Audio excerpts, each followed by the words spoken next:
मनोहर हिंदी कहानियां पर आप सभी का हार्दिक स्वागत है। आज की कहानी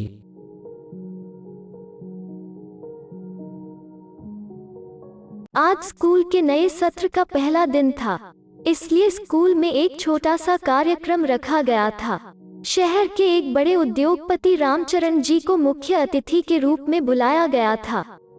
वे इस स्कूल के मैनेजमेंट कमेटी के सदस्य भी थे।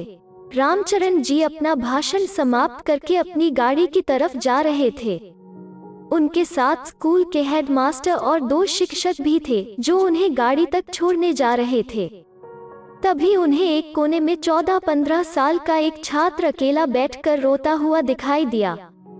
रामचरण जी ने पूछा, यह बच्चा फेल हो गया है क्या?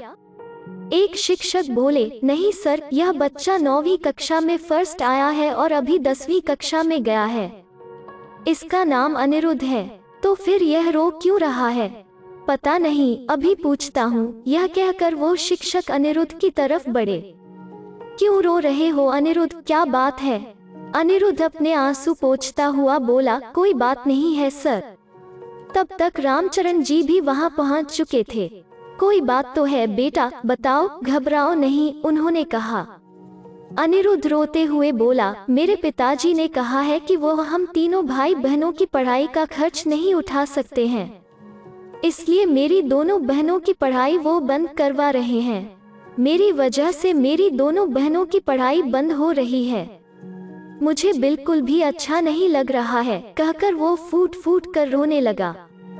दूसरे शिक्षक यह सुनकर उदासी से बोले, मैं इसके परिवार को जानता हूँ, ये मेरे ही मोहल्ले में रहते हैं। यह तीनों भाई बहन पढ़ाई में तेज हैं, पर इनकी आर्थिक स्थिति अच्छी नहीं है। रामचरण जी ने सभी की बातें ध्यान से सुनी।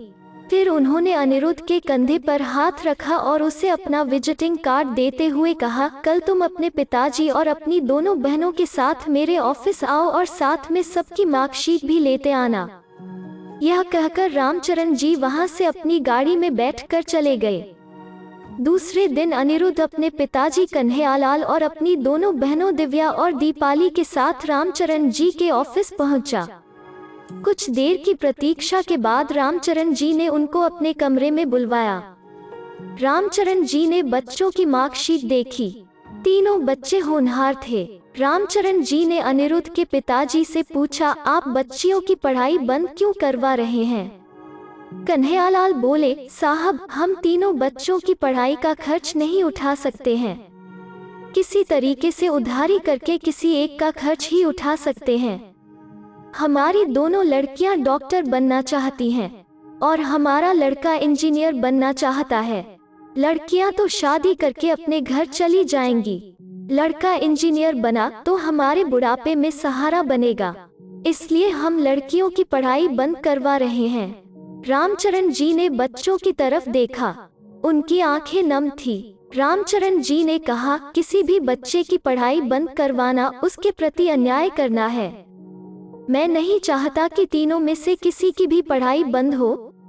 फिर रामचरण जी बच्चों की तरफ मुड़कर बोले, मैं तुम तीनों की पढ़ाई का पूरा खर्च उठा सकता हूँ, लेकिन बदले में मुझे कुछ चाहिए। तीनों भाई बहन एक दूसरे का मुंह देखने लगे।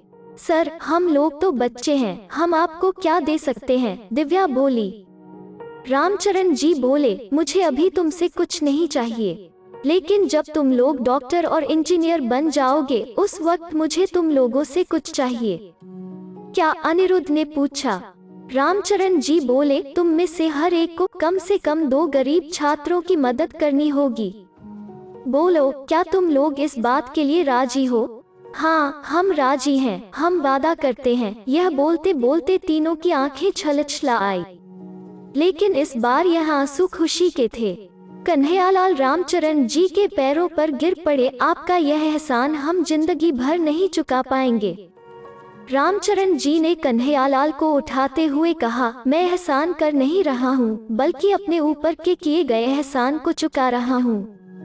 बच्चों की तरफ देखते हुए रामचरण जी बोले, मैं एक अनाथ हूँ। आज से 32 साल पहले मेरे अनाथालय के प्रबंधक ने मेरी पढ़ाई का खर्च उठाया था। उन्हीं की मदद की वजह से आज मेरे पास इतनी धन दौलत है। मैंने भी उनसे यही वादा किया था जो आज तुम लोगों ने मुझसे किया है, और मैं हर बच्चे की मदद करते वक्त उनसे यही वादा लेता हूँ। मैं उम्मीद करता हूँ कि तुम लोग अपना वादा पूरा करोगे। हम अपना वादा जरूर पूरा करेंगे। यह कहकर तीनों ने रामचरण जी के पैर छुए।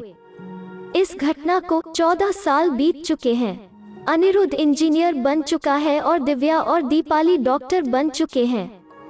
तीनों भाई बहनों ने मिलकर रामचरण जी की मदद से उन सारे लोगों को खोज निकाला है जिनकी पढ़ाई का खर्च रामचरण जी ने उठाया था। सब अपने अपने तरीके से बच्चों की मदद कर रहे थे, लेकिन अब सब ने मिलकर खुशी खुशी एक संस्था की स्थापना की है जिसका उद्देश्य गरीब और होनहार बच्चों को ढूंढ कर निकालना और उनकी पढ़ाई का खर्च उठाना है। हर मदद पाने वाले बच्चे से एक बात जरूर कही जाती है, हम आपकी पढ़ाई का खर्च उठा सकते हैं, लेकिन बदले में हमें कुछ चाहिए। अगर आपको यह वीडियो पसंद आया तो इसे लाइक कीजिए, शेयर कीजिए और इस चैनल को सब्सक्राइब कीजिए। धन्यवाद।